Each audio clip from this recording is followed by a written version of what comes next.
Hallelujah. परमेश्वर के नाम की गौरव, उसके नाम की प्रशंसा होवे। आज के दिन के लिए, इस समय के लिए जो परमेश्वर ने हमें दिया कि उसके भवन में आए, आराधना करे, प्रार्थना करे। अब उसके वचन की सेवा में चलेंगे और जो उपस्थित है और जो ऑनलाइन जुड़े हैं और बाद में जो देखेंगे, परमेश्वर सभी को आशीर्वादित करे।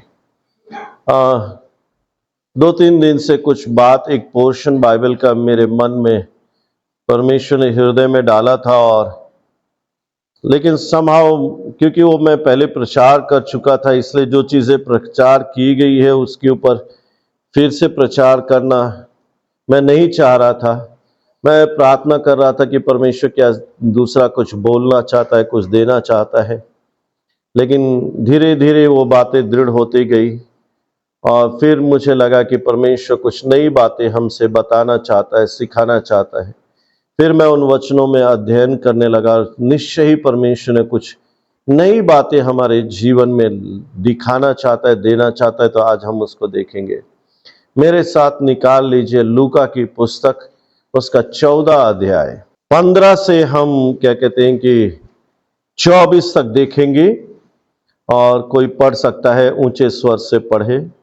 यहां एक घटना दी गई है। घटना में क्या है कि किसी ने उसके साथ जो भोजन करने वालों में से एक ने यह बात सुनकर कहा, क्या ही धन्य है वे जो परमेश्वर के राज्य में रोटी खाएंगे।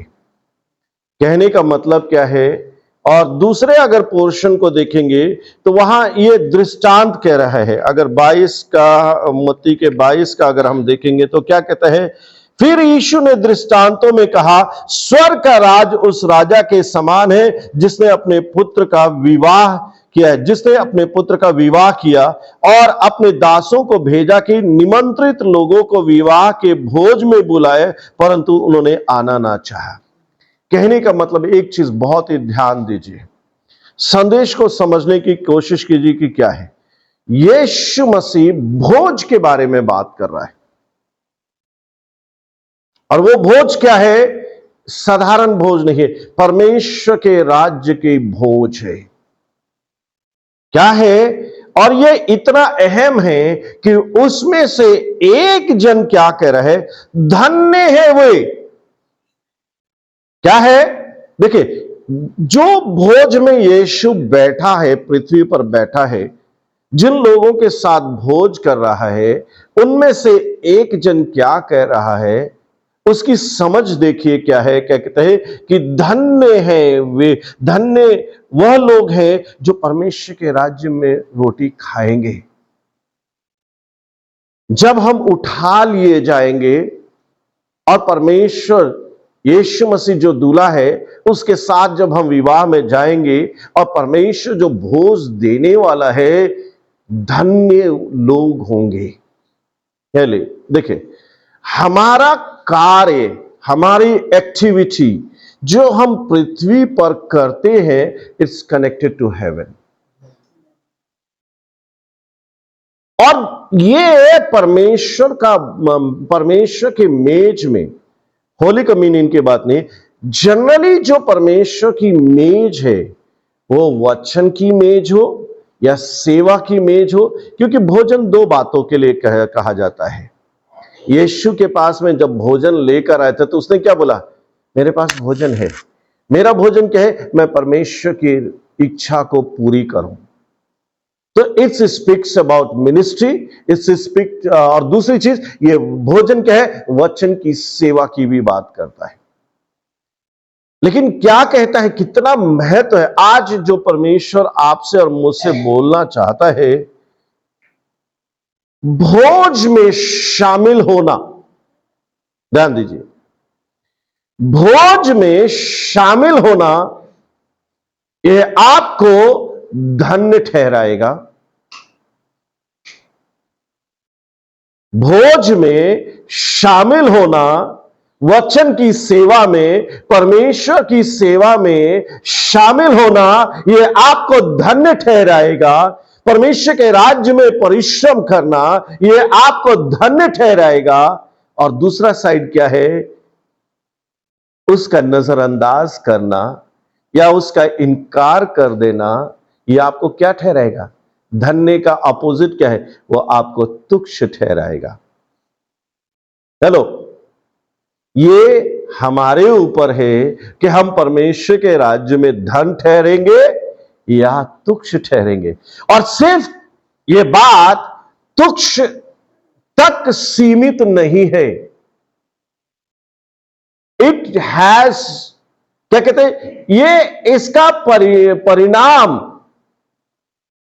इसका रिजल्ट बहुत ही भयानक है। जो लोग उसकी भोज, हम कहेंगे अरे खाना ही है ना, जाने दो ना,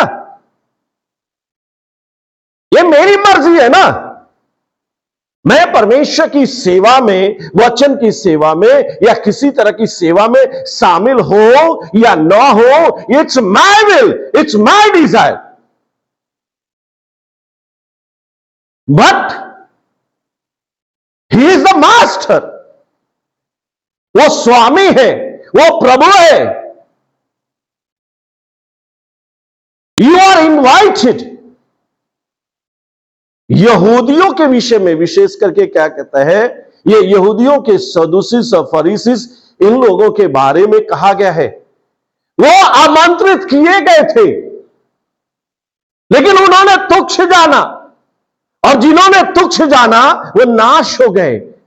और ये बातें ये पुराने नियम तक सीमित नहीं रही। इस बात को कौन बता रहा है? यीशु मसीह बता रहा है और हमारे लिए बता रहा है। यह हमारी शिक्षा के लिए बता रहा है। और ये एक ऐसी बात है, when you reject the invitation to participate in the table, जब परमेश्वर के आमंत्रण को, यीशु के आमंत्रण को आप ठुकराते हैं फॉर एनी रीजन, अलग अलग रीजन दिया है, क्या कहता है? ये हमारे परमेश्वर को क्रोधित करता है। हालेलुया। It makes angry. ये कभी हमने इस गंभीरता को सोचने की कोशिश किया है कि कभी भी हमने परमेश्वर के वचन की, उसकी सेवा की, उसकी मेज की किसी तरह से फॉर एनी रीजन, जिसने हमें तारण दिया है, जिसने हमें उद्धार दिया है, जिसने उसका हमें आमंत्रित किया है, यदि हम किसी रीति से उसको नजरअंदाज करते हैं या एक्सक्यूज लिखा हुआ है, एक्सक्यूज करते हैं, तो ये हमारे प्रभु यीशु मसीह को क्रोधित करता है। और उसका निर्णय क्या है कि इनमें से एक जन भी मेरी मेज में, स्वर्गीय मेज में शामिल नहीं होगा। सच ए हार्ड कॉन्सिक्वेंसेस।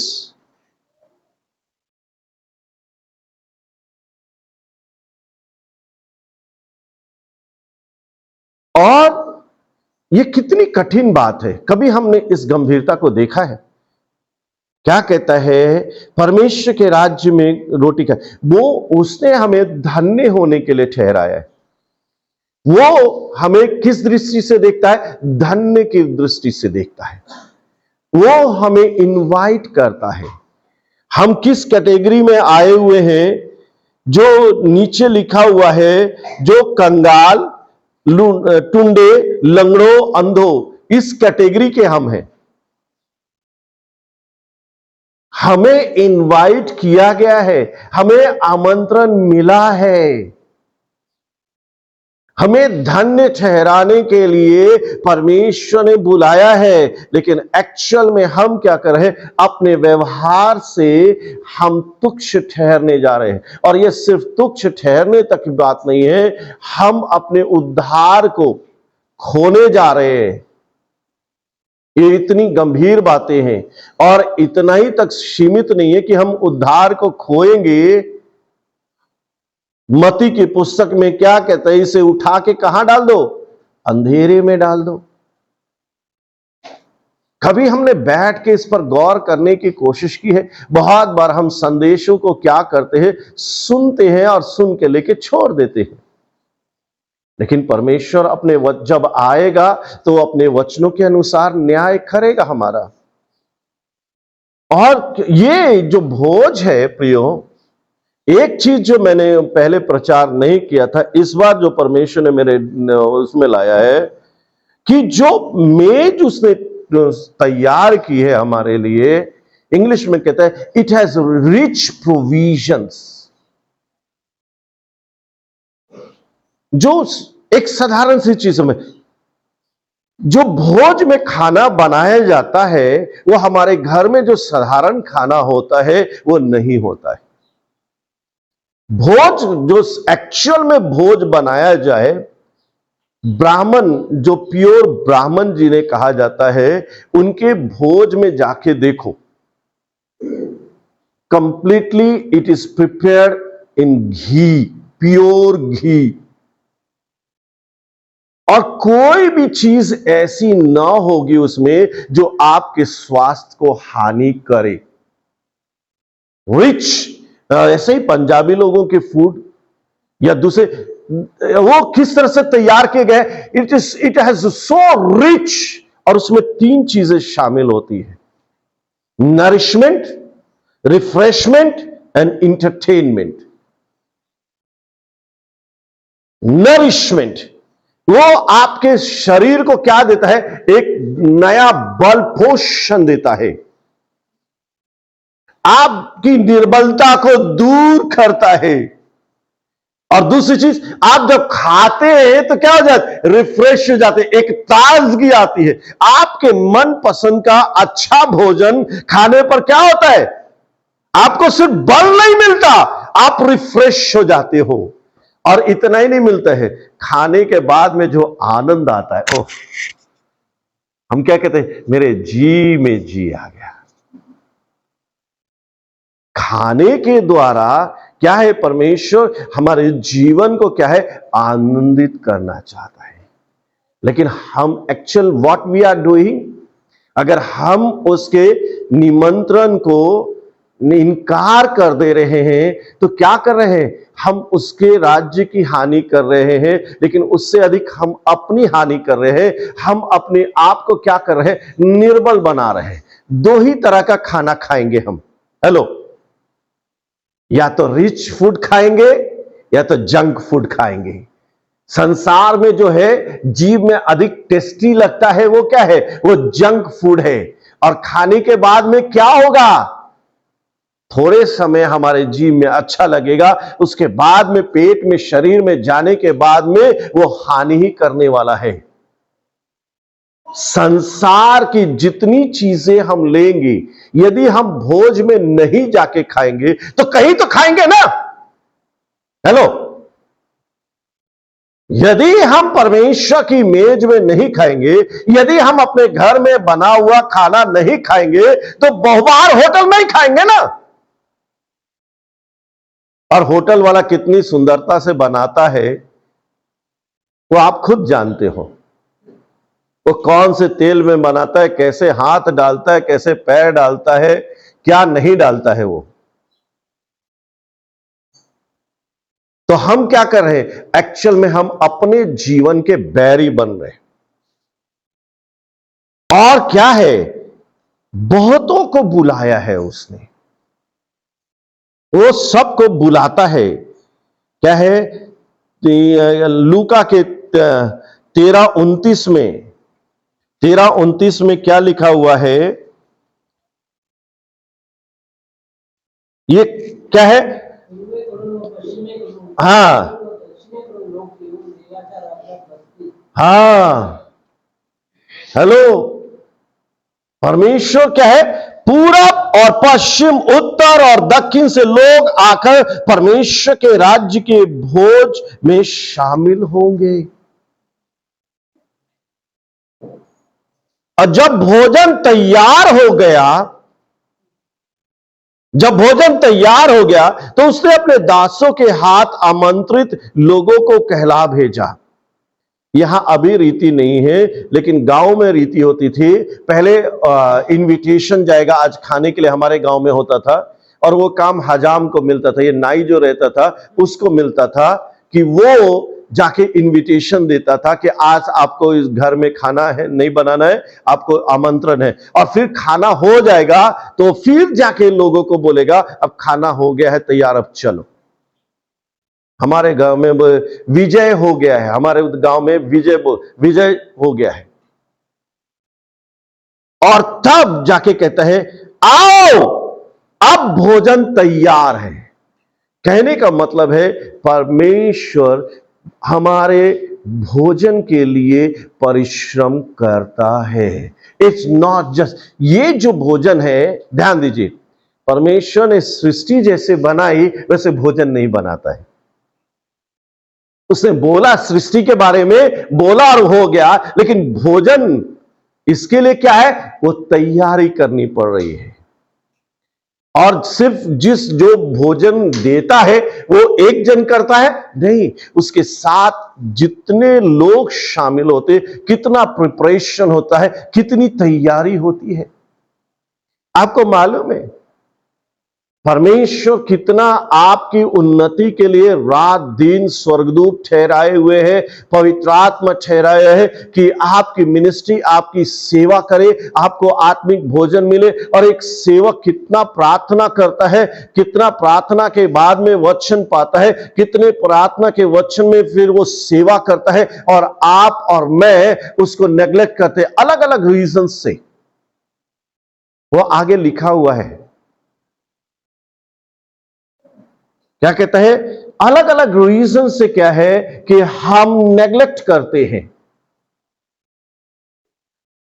और क्या है कि उसमें मत्ती की पुस्तक में लिखा है कि किस तरह से वो लोग करने लगे। मैं मत्ती की पुस्तक से आपको पढ़ता हूं, उसमें थोड़ा सा खुलासा ये किया गया है। उन्होंने आना न चाहा, इंग्लिश में लिखा है they were not willing. Hello, उनके पास कारण क्यों बना? उनके पास कारण क्यों बना कि वो भोज में नहीं जाए? उसका सबसे बड़ा कारण क्या था? They were not willing to come to the feast. वो भोज में,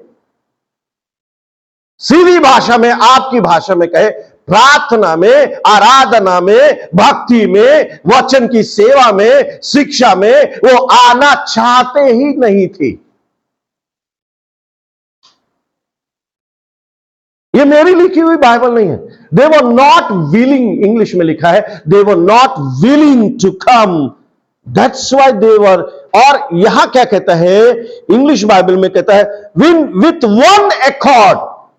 हेलो, जितने लोग नहीं जाने वाले थे, सिर्फ वो सीमित नहीं रहे, उन्होंने दूसरे से पूछा है तू जा रहा है क्या? नहीं, मेरा भी मन नहीं है यार। उसने तीसरे से पूछा क्या तू जा रहा है क्या? नहीं यार, मेरा भी मन नहीं है यार। बाइबल में लिखा है in one accord they decided to make excuse. एक ने क्या बोला? पहले वाले ने कहा मैंने खेत मोल लिया है और अवश्य, क्या कहता है, अवश्य है कि उसे देखूं, और मैं तुझसे विनती करता हूं मुझे क्षमा कर। क्या है? खेती तूने खरीद ली है, तुझे जांच पड़ताल जो भी करना था, संतुष्ट होना जो था, वो खरीदने से पहले होना था। खरीदने के बाद में उसकी जांच पड़ताल करके क्या करेगा? हाँ ठीक है, तेरे देखने की इच्छा है तो तू बाद में भी जा सकता है। वो पानी में गल नहीं रहा है, सड़ नहीं रहा है, तू बाद में भी जा सकता था। ये क्या है? पुराने नियम में अगर हम पढ़े, भोज में एलिया के समय में, सैमुअल के समय में, आपको अभी समय नहीं है, लोग जब बुलाया जाता था, लोग थरथराते हुए, कांपते हुए जाते थे, इनकार नहीं कर सकते थे। क्योंकि राजा अपनी सेना को भेज के क्या करता था, आगे भी मती के प्रसंग, उनको मरवा डालता था। हेलो, एस्तर की पुस्तक में राजा ने क्या दिया था? बड़ा भोज दिया था, रानी को बुलाया था, उसी भोज में बुलाया था, उसकी सुंदरता दिखाना चाहता था या जो कुछ दिखाना चाहता है। लेकिन रानी के इनकार करने के चलते क्या हुआ, वो उस राजपद से खो दिया। कभी आपने सोचा इसके बारे में? आप उद्धार को नहीं, अपने दर्शन को, अपने बुलाहट को, अपने अभिषेक को, सब कुछ को खो देते हैं। ये साधारण बात नहीं है। दूसरा ये क्या है कि इसके लिए फार्मिंग जो था, क्या कहते हैं कि अलग अलग इसने इन्वेस्टमेंट किया था। दूसरे ने क्या कहा, मैंने बैल खरीद लिया है। तीसरे ने क्या बोला कि मैंने शादी की है। एक और ने कहा मैंने विवाह किया है, इसलिए मैं नहीं आ सकता। देखिए उसको क्या कर रहा है, वो रेफर कहां कर रहा है, क्योंकि पुराने नियम में कहा गया है जिसका विवाह हो उसे 1 साल तक युद्ध में न भेजा जाए। वहां यह नहीं लिखा है कि भोज में ना जाए। सी, जैसे एक शराब पीने वाले को वो क्या बोलता है कि पौलुस ने कहा थोड़ी थोड़ी पी ले रहे आकर। उसको पीने का मन है तो रेफरेंस बाइबल में क्या मिलता है उसको कि थोड़ी थोड़ी पी लेना। वो दवाई के लिए बोलता है, लेकिन वो अपने मन की शांति के लिए हमें उसको इस्तेमाल करने की कोशिश कर। अरे तेरे लिए कितनी अच्छा अवसर है कि तेरा विवाह हुआ है और राजा ने भोज रखा है और उस भोज में तू आमंत्रित है, और सिर्फ अकेले मत जा। एक राइटर कहता है अच्छा होता कि अपनी पत्नी को भी लेके जाता, इंट्रोड्यूस कराता है? बहुत बार देखा गया है शादी होते होते फर्स्ट संडे जो रहता है, दुल्हा दुल्हन को चर्च में आने को रहता है और लोगों का हनीमून में गए। शादी के लिए पास्टर ने बहुत दुआ किया, उसने बहुत दुआ किया, साल 2 साल 3 साल बहुत ही सब कुछ प्रार्थना से हुआ। लेकिन जब विवाह हो गया तो पहला संडे जो है वो परमेश्वर के भवन में उपस्थित होकर उसका धन्यवाद करना चाहिए। और वो कहां गए? घूमने के लिए गए। परमेश्वर घूमने के खिलाफ नहीं है, परमेश्वर इन्वेस्टमेंट के खिलाफ नहीं है। क्या बोलता है एक सेवक ने, क्या लिखा है कि our affection to our relationship, ध्यान से सुने, our affection to our relationship often not always, किसी भी शब्द को ध्यान दीजिए, our affection to our relationship often proves a hindrance to us in our duty to God. बहुत बार क्या होता है, हम आड़ बना लेते हैं किसी चीज को, क्या है, हम एक कारण बना लेते हैं। और बहुत बार क्या है कि एक कारण बन जाता है, हमारा परिवार जो है वो कारण बन जाता है, लेकिन एक्चुअल में कारण वो नहीं रहता है। एक्चुअल में कारण क्या दिया गया है कि मैं जाना ही नहीं चाहता था। तो मैंने क्या बोला, मेरी बीबी को हेडेक हो गया है। तेरे को हेडेक नहीं हुआ है, बीबी को हेडेक हुआ है। बच्चा क्या है, रो रहा है, बहुत परेशान कर रहा है। It's a good logic.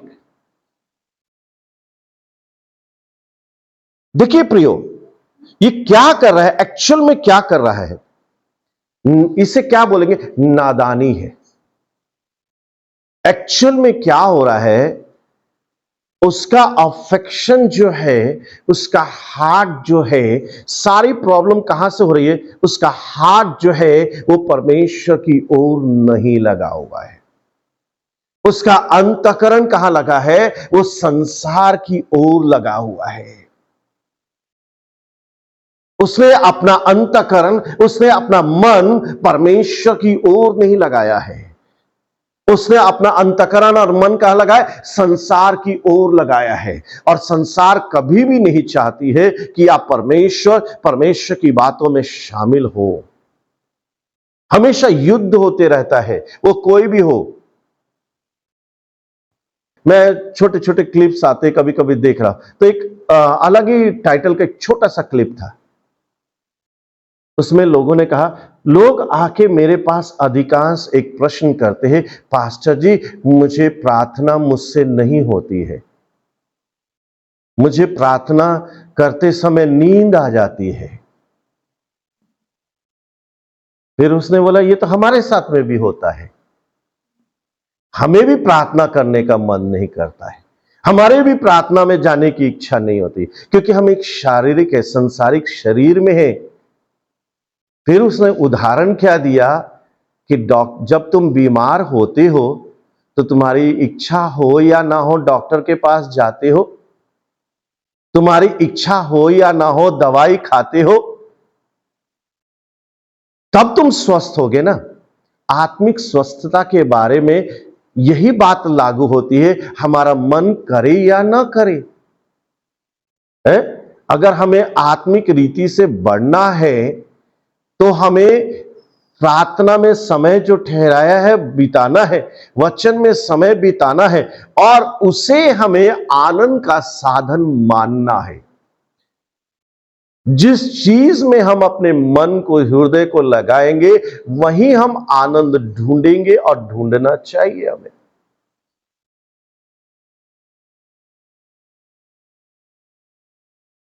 और क्या कहता है, इस बात ने क्या किया है, इस बात ने क्या किया है कि उसको मास्टर को क्रोधित किया है। और बाइबल क्या कहती है प्रकाशित वाक्य में? क्या कहते हैं लोग? क्या कहते हैं? हमें वो आने वाले राजा, आने वाले मेमने, आने वाले बादशाह से, क्रोध से बचाओ। वो पहाड़ों में छुप जाएंगे, बिलों में छुप जाएंगे, हम पर गिर जा, हमें बचा ले। मनुष्य के क्रोध से हम बच सकते हैं, लेकिन अगर परमेश्वर ही हमारे विरोध में क्रोधित हो जाए तो फिर हम क्या करेंगे? और इतना ही नहीं, दूसरे भाग में लिखा है कि उन्होंने जो इनवाइट करने दोबारा बताने गए थे, उनको नींद, नहीं जाना मुझे, तू कौन होता है बोलने के लिए। बहुत बार लोग पास्टर पर चिढ़ते हैं, बहुत से सेवकों पर चिढ़ते, क्या बार बार आप बोलते रहते हो, क्या बार बार बताते रहते हो, हमको मालूम है ना प्रार्थना करना। हम बच्चों को, अपने ही बच्चों को, दूसरों को चिढ़े, बच्चों को बोलते आपके शायद आपके बच्चे अच्छे होंगे, क्या बार बार पापा, मुझे मालूम है ना, आई नो, मुझे प्रार्थना करना चाहिए, मुझे बाइबल पढ़ना चाहिए।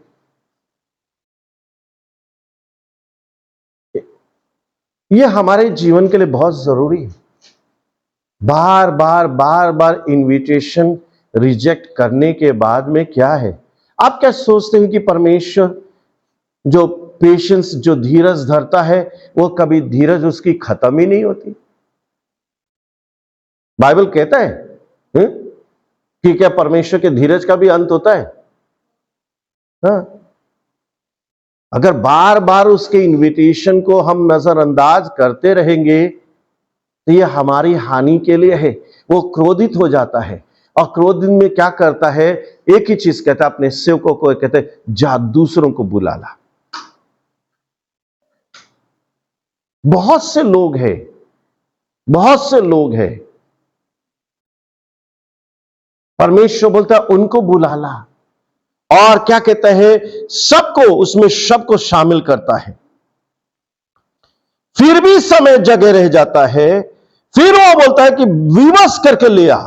क्योंकि कहता है, क्योंकि मैं तुमसे कहता हूं आमंत्रित लोगों में से मेरे भोज को ना चखेंगे। जो आमंत्रित लोग हैं, जिन्होंने इनकार किया है, वो उसमें शामिल नहीं होंगे। दो तीन चीजें जो मुझे नोट्स से मिली है, उसे ध्यान देने की जरूरत है। परमेश्वर ने हमारे लिए, हमारे जीवन के लिए सब कुछ तैयार करके रखा है। और अभी का जो समय है वो कौन सा समय है? Now is the accepted time. ये जो समय जो है, जिस समय में हम रह रहे, ये कौन सा समय है? ये परमेश्वर आपको ग्रहण करने वाला, परमेश्वर जो आपको ग्रहण करता है वो समय है। अगर आप पश्चाताप करके उसके पास आने वाले हो तो वो आपको ग्रहण करने जा रहा है। It is a season of grace that will be soon over. Hello, प्रभु जल्दी ही आने वाला है और ये अनुग्रह का जो समय है, ये अनुग्रह का जो समय है वो खत्म हो जाएगा। कलीसियाएं उठा ली जाएंगी। और प्रियो, जो 7 ईयर 7 साल जो महा संकट का होगा, उसमें भी लोग तारण पाएंगे। ऐसा नहीं कि तारण नहीं पाएंगे, लेकिन वो अनुग्रह का समय नहीं होगा। वो तलवार के सामने खड़े होने वाली बात हो जाएगी। दैट टाइम वो अनुग्रह का समय नहीं होगा। प्रभु जब लोगों को उठा लेगा, उसके बाद में बहुत से लोग मन फिराएंगे, बहुत से लोग मन फिराएंगे, लेकिन वो समय जो है एक्सेप्टेड टाइम नहीं होगा, वो समय अनुग्रह का समय नहीं होगा। अभी आपके लिए क्या है कि ये ग्रहण करने का समय है, ये अनुग्रह का समय है। और इसीलिए ये आपके लिए बहुत ही आवश्यक है कि इस चीज को आप समझें, इस चीज को आप अपनी गंभीरता से ले। और उसमें भी एक चीज जो विशेष करके ध्यान देने की आवश्यकता है। चलो मैं चर्च में जा रहा हूं, एक दूसरा साइड है जो मत्ती की पुस्तक में पाया जाता है। क्या पाया जाता है?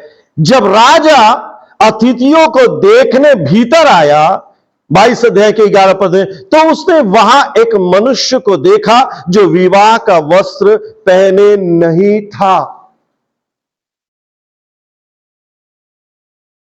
हेलो, कभी आपने अपने सल्वेशन को, उद्धार को जांचा है?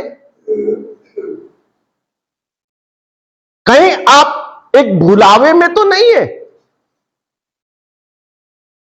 एक सिंपल, यह तो मां ने कहा या पापा ने बोला, जैसे मोस्ट डिनोमिनेशन चर्चेस में होता है।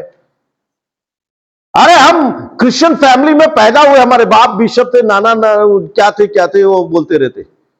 और हमारा क्या है, क्लास हुआ, बैप्टिज्म क्लास हुआ, और उसके बाद में फादर ने, प्रीस्ट ने, पास्टर ने मुझे बैप्टिज्म दे दिया। No, that is not the salvation.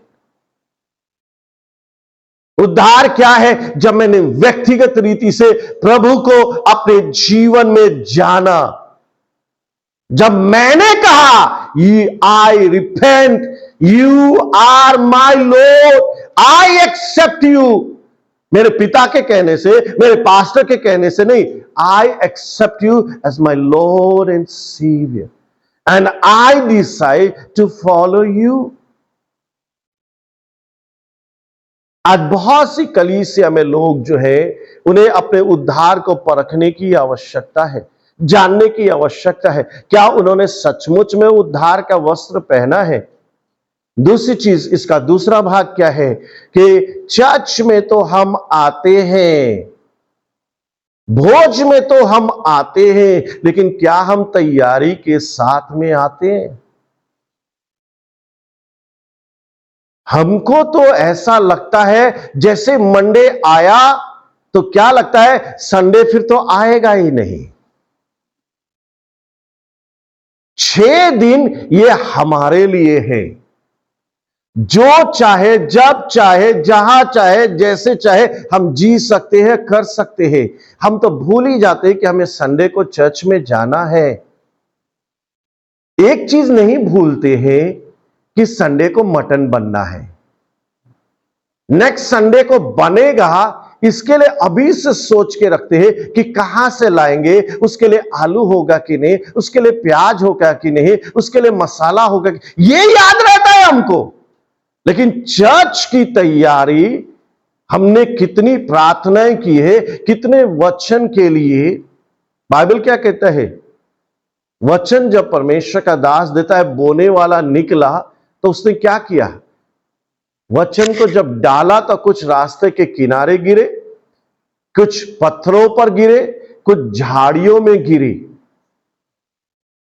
ये तीन कैटेगरी के लोग चर्च आते हैं, लेकिन कभी उन्होंने ध्यान दिया ही नहीं। लेकिन एक जन जो था वो अच्छी भूमिका था, पूरे सप्ताह वो तैयारी करते आया कि जो वचन होगा वो मेरे लिए होगा और वो फलवंत होगा, 30 गुना, 60 गुना, 100 गुना।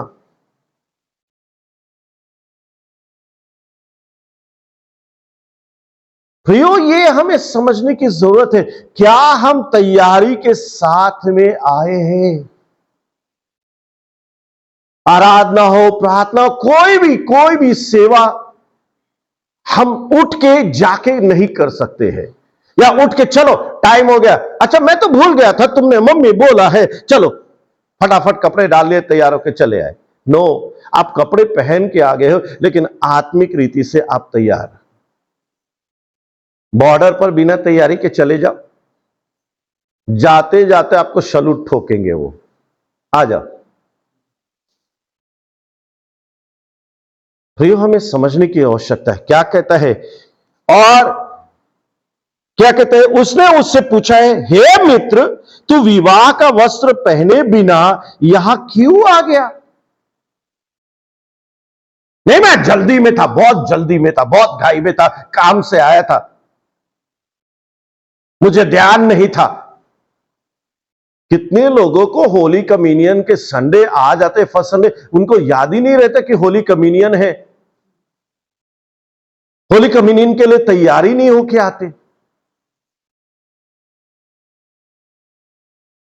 जहां प्रभु भोज, देखिए एक्चुअल में ध्यान दीजिए,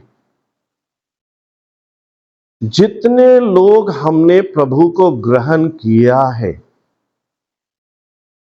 वचन की सेवा, आज जो वचन मिल रहा है, या इतने सालों से हमें वचन मिलते आया है, इसके 3 चीजें हुई है क्या हमारे जीवन में? इससे हमारा आत्मिक जीवन नरिश हुआ है, नरिशमेंट मिला है क्या? हमारी आत्मिक उन्नति हुई है क्या? उससे हमारे को ताजगी जीवन में, चर्च में आने के बाद पूरे सप्ताह में क्या हमारे जीवन में ताजगी रहती है क्या? उस वचन से क्या हम आनंदित, वो हमारे जीवन में आनंद लेकर आता है क्या? इट्स बिल्ड्स आवर फेथ, क्या हमारे विश्वास को बनाता है क्या? या सिर्फ सुन के चले गए, संदेश अच्छा लगा पास्टर। आप कितने समय से, अब मैं समय नहीं लूंगा, कितने लोगों से आप आए, आज आपकी आत्मिक दशा ये बता सकती है कि आपको परमेश्वर के वचन से क्या हुआ? धनवान हुए, धन्य हुए, या कंगाल हुए? हेलो, इतने दिन वचनों ने आपके जीवन को क्या किया? विश्वास में बढ़ाया, आत्मिक बल में बढ़ाया, भरोसे में बढ़ाया। आपकी स्थिति परिस्थिति बदली क्या? आपकी उन्नति हुई क्या? आप आत्मा में बढ़े क्या? आत्मा के दानों में, वरदानों में बढ़े क्या? कि आज भी वही है, जहां थे आज भी वही है, और आगे भी आपका निर्णय है, मैं यही रहूंगा।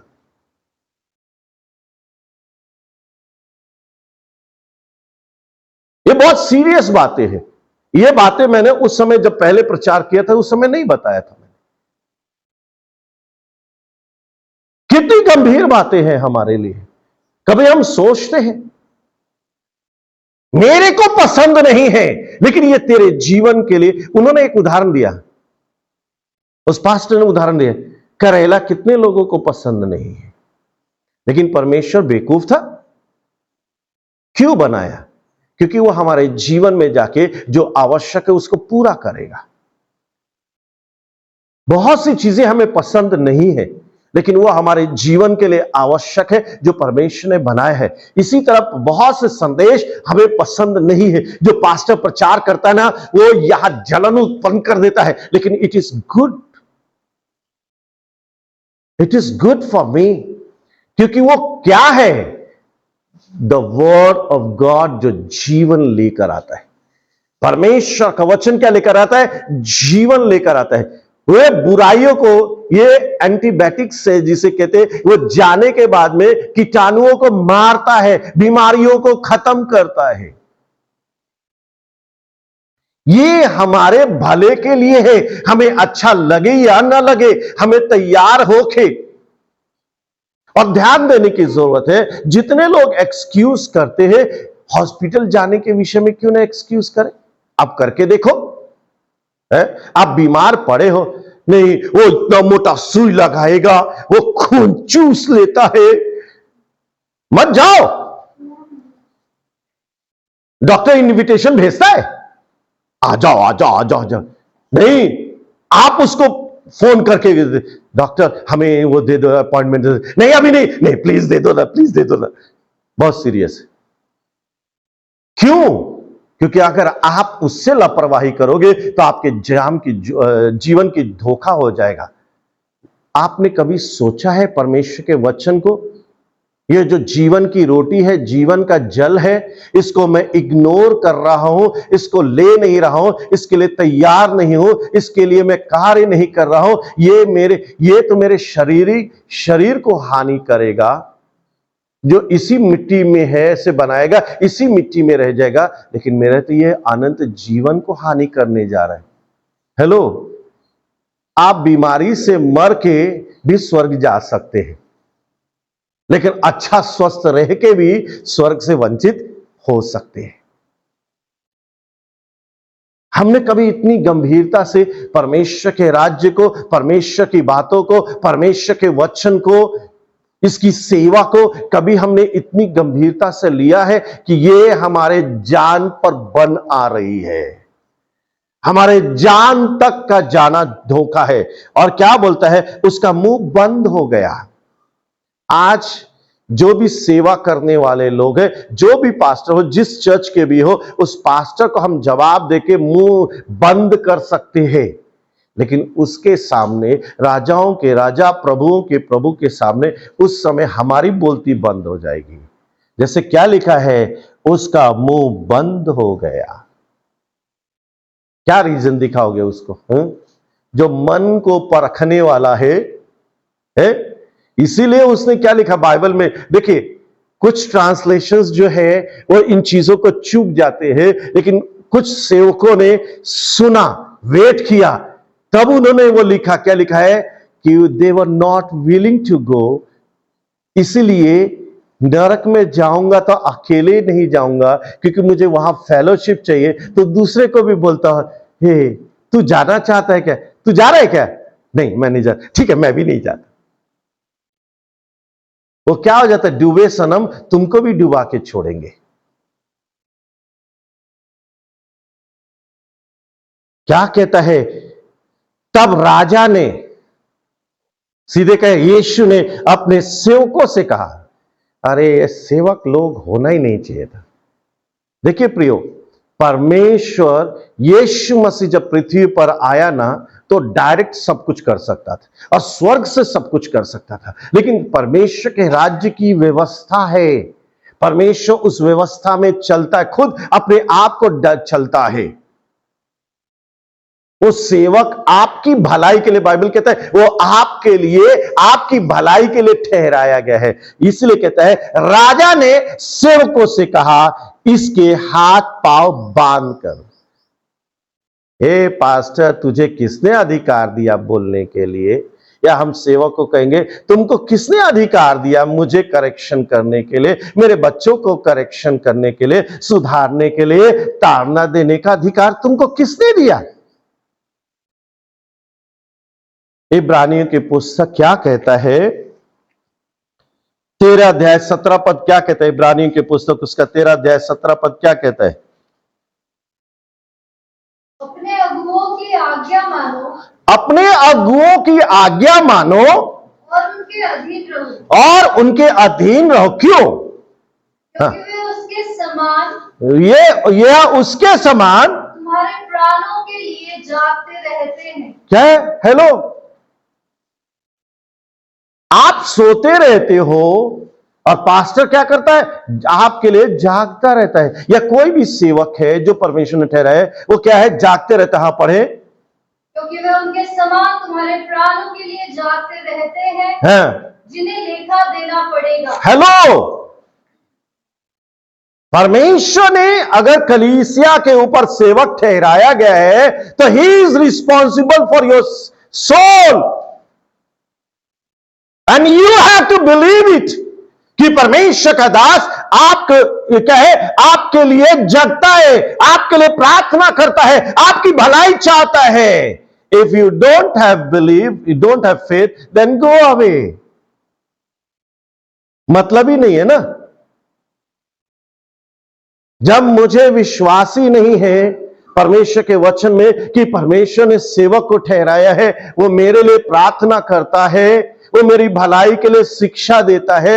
If you don't have faith, if you don't have trust परमेश्वर के ठहराए हुए चीज में, देन गो अवे। एक सेवक मिले मुझे, बोले मैं चर्च नहीं जाता हूं। मैंने कहा क्यों नहीं जाते? बोला मेरा डायरेक्ट परमेश्वर से कनेक्शन है। मैंने कहा महान। हम किसी की अधीनता में नहीं रहते हैं, हमें किसी सेवक की आवश्यकता नहीं है। यीशु ने कहा जहां भी मेरे नाम से 2 या 3 जन इकट्ठे हो जाते, मैं वहां उपस्थित हो जाता हूं। इसलिए मैं अपने घर ही में आराधना कर लेता हूं संडे को, और हमें कोई पास्टर की जरूरत नहीं है, सेवक की जरूरत। मैंने कहा बहुत अच्छे हो, सो महान, लेकिन मुझे इस सेवक की जरूरत है, मुझे अधीनता की जरूरत है, मुझे विश्वास करने की जरूरत है कि वो मेरे लिए जगता है, मेरे लिए प्रार्थना करता है, मेरी भलाई चाहता है। और क्या कहा है कि सेवकों से कहा इसके हाथ पांव बांध के। हेलो, सेवक को करेक्शन करने का, आपके जीवन में बोलने का परमेश्वर ने अधिकार दिया है, लेकिन अब इट्स अप टू यू। क्या आप अपने जीवन में परमेश्वर के दास को बोलने की इजाजत देते हो क्या? अगर नहीं दोगे तो जो अच्छा सेवक होगा वो चुपचाप शांत रहेगा और आपके जीवन की हानि होगी, आपके जीवन की हानि होगी। अगर सेवक बोलने का अलाउ करेंगे और यह समझेंगे कि यह भलाई चाहता है, तब आपका जीवन सुरक्षित होगा, मेरा जीवन सुरक्षित होगा। इसीलिए अधीनता बहुत ही आवश्यक है।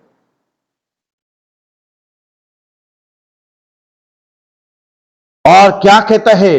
अंधियारे में, अंधियारा सीधे कहता है उसे बाहर अंधियारे में डाल दो, वहां रोना और दांत का पीसना होगा।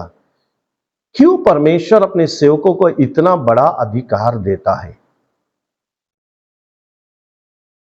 यीशु मसीह ने क्यों नहीं बोला चल मैं तेरे को उठा के डाल देता हूं? उस अपने सेवकों को भेजता है। अपने सेवकों को कभी गौर किया है? एक परमेश्वर का दास जिसे आशीष देने के लिए ठहराया है, उसको न्याय करने के लिए भी अधिकार देता है। एक ये जगह नहीं है, बाइबल में क्या लिखा है? तुम मेरे राज्य में 12 सिंहासनों पर बैठ के क्या है? इजराइल के 12 गोत्रों का क्या करोगे? न्याय करोगे। प्रियो, सिंपल चीज जो है, परमेश्वर आज हमें कुछ चीजें, पूरा संदेश अगर आप याद नहीं भी रखते, लेकिन कुछ चीजें बहुत अहम है जिसे हमें याद रखने की जरूरत है। राजाओं के राजा, प्रभुओं के प्रभु ने, जिसके राज्य के योग्य हम नहीं थे, हम आउटसाइडर थे। यहूदी लोग, इजरायली लोग उसके अपने थे, लेकिन उन्होंने सुसमाचार को रिजेक्ट किया, जिसके चलते हम पर करुणा दया हुई, हमें इनविटेशन मिला कि हम उसकी मेज में, उसके राज्य में भागी हो, वचन की सेवा में, उसकी सेवा में हम भागी हो। और भागी होने के द्वारा क्या हो, हमारा वो पोषण हो, हम आत्मिक रीति से बढ़े, हमारा मन बदले, हमारा जीवन बदले, हमारा स्वभाव बदले, हमारा चाल चलन बदले, हम प्रभु के समान हो जाए, उसके आगमन के लिए तैयार हो जाए, उसके राज्य में परिश्रम करे। इसलिए बुलाए, नरिशमेंट मिले, रिफ्रेशमेंट मिले। हम परमेश्वर का वचन जब संदेश सुने, दादा जो संदेश भेजते, मैं वचन की सेवा करता हूं, लेकिन मुझे वचन कहां से मिलता है? दादा का जो ग्रुप है, जब भी प्रचार करते हैं वो उसमें डालते हैं, उसको हम 1 बार सुनते, 2 बार सुनते हैं, और आपको ताज्जुब होगा, हम प्रचार नहीं भी करते हैं, फिर भी क्या है कि उसके ऊपर हम अध्ययन करते हैं, उसको हम चीजों को लिखते हैं, लिख के रखते हैं कि उसे सीखते हैं। और जहां नहीं आते, मराठी को मेरे लिए बहुत ही मुश्किल होता है, मराठी को हिंदी में करना, ये बहुत ही मेरे लिए कठिन जाता है। बीच में हम फिर दादा को पूछते, दादा ये नहीं समझा है, आप हमें बताओ, क्योंकि हमको मालूम है पास्टर हो जाने का मतलब सिर्फ देते रहना नहीं है, उसको भी जरूरत है, मुझे भी नरिशमेंट की जरूरत है, रिफ्रेशमेंट की। जितने बार दादा के हम संदेश को या किसी भी अच्छे सेवक जो परमेश्वर के ठहराए सुनते हैं, तो एक नया आत्मिक उन्नति होती है, एक नया बल मिलता है, और एक आनंद आता है, शांति समाधान मिलता है। क्या हमारे जीवन में ये हो रहा है? क्या हमारे जीवन में होगा? ये कब होगा? जब हम देखिए, कुछ चीजें जो एक्चुअल में है, जिस चीजों को अवॉइड नहीं कर सकते, इमरजेंसीज क्या है? जब हम चल फिर नहीं सकते हैं, बिस्तर से उठ नहीं सकते हैं, परमेश्वर, और उसके लिए भी इलाज है, ध्यान दीजिए, उसके लिए भी इलाज है। यह परमेश्वर की मंशा नहीं है कि कोई बीमार पड़ा रहे और चर्च ना जाए। यशाया ऐसा रोगी हुआ, हिजकिया ऐसा रोगी हुआ कि मरने पर था, है ना? और परमेश्वर ने उसको जिंदगी दी, उतने ही तक रहा। आपने पढ़ा है, उसमें क्या लिखा है? हाँ, सी द डिजायर। परमेश्वर हमें जीवन क्यों देना चाहता है? परमेश्वर हमें जीवन क्यों देना चाहता है? क्या बोला? तीसरे दिन तू मेरे भवन में होगा।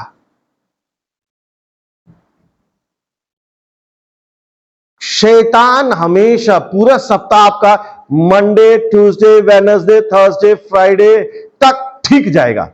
फ्राइडे नाइट से सारे प्रॉब्लम्स शुरू हो जाएंगे, उल्टे पुल्टे सारी चीजें। कभी गाड़ी पंक्चर होगी, कभी ब्लॉक हो जाएगा, कभी पानी नहीं आएगा, कभी सरदर्द होगा, कभी हेडेक होगा। कल रात को जैसे मैंने बताया भी, कुछ लोगों के पूरे शरीर में चकते चकते आ गए, कुछ चीज का एलर्जी हो गया। तो सारे सैटरडे, फ्राइडे नाइट से जो शुरू होंगे, संडे तक उल्टे पुल्टे सारी चीजें चलते रहे। लेकिन इसके लिए हमें क्या करना पड़ेगा? मंडे से तैयारी करनी पड़ेगी। प्रभु, दुष्ट की सारी योजनाओं को नाकाम कर। You have to fight. आपको पहले से जागृत रहना पड़ेगा, अलर्ट रहना पड़ेगा कि शैतान कोई भी पंगा खड़ा मत करे, ताकि हम परमेश्वर के भवन में जा सके, हम प्रभु की सेवा कर सके, लोग आशीर्वादित हो सके। प्रियो, ये हमारे जीवन के लिए आवश्यक है। जो बहुत ही सुंदर चीजें परमेश्वर ने मेरे जीवन में डाली कि ये सेवा में सहभागी होने वाले धन्य के कैटेगरी में आते हैं, और जो उससे अलग वंचित अपने आप को रखते हैं, वो तुच्छ लोग परमेश्वर का जीवन पाके भी ही। आप खुद क्रिश्चियन कम्युनिटी को देख सकते हैं, जीवन पाके भी, क्रिश्चियन होके भी आज कौन सी कैटेगरी में, दुष्ट की कैटेगरी में या तुच्छ कैटेगरी में जीवन जी रहे। Even they are going to the church, लेकिन क्या है, जैसे है वैसे ही है, नथिंग इज हैपनिंग, क्योंकि वो एक फॉर्मल रीति से जा रहे हैं। और नहीं तो 2 दिन तो जरूर जा रहे हैं, वो गुड फ्राइडे, ईस्टर हो या क्रिसमस हो। और नाम चर्च में जरूर लिखा रखा है, आप भले फेथफुल ना हो ग्रेवयार्ड के फंड देने में या बिल्डिंग फंड, उनका जाके देखिए, वो पूरे साल भर पे कर देते पहले, क्योंकि अगर नहीं पे किया तो पास्टर शादी पढ़ेगा नहीं और ग्रेवयार्ड में डालेगा नहीं। अरे मैंने लिटरली देखा है, मैं भी सीएनआई का पता नहीं काट दिया कि नहीं, गैरेशन चर्च में मेरा नाम काट दिया कि नहीं काट दिया, मेरा नाम लिखा हुआ है, उसके ऊपर एप्लीकेशन दिया था, मैंने अपने पास्टर से लिखवा के दिया था। और बोलते थे एक चीज याद रखना है, कामले ने बोला था एक चीज याद रखना, पैसा जरूर भरना।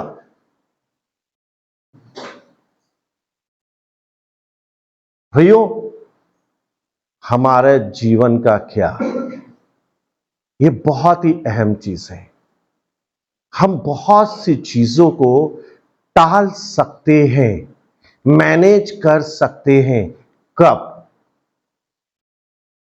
जब मैं जाना चाहूंगा, जब मैं करना चाहूंगा। एक जो ये चीजें जो है ना, परमेश्वर ने उस बार आज तक प्रचार में नहीं आए थे, आज तक मुझे बाइबल में नहीं मिला था। They were not willing. और क्या है, मैं तो डूबा, तुझे भी डुबा के छोड़ूंगा। ऐसे लोगों की संगति मत कीजिए, जो आत्मिक रीति से बढ़ना नहीं चाहते, जो प्रभु के राज्य में सेवा करना नहीं चाहते। ऐसे लोगों की संगति मत कीजिए, वो खुद डूब रहे हैं, तुमको भी डुबा डालेंगे।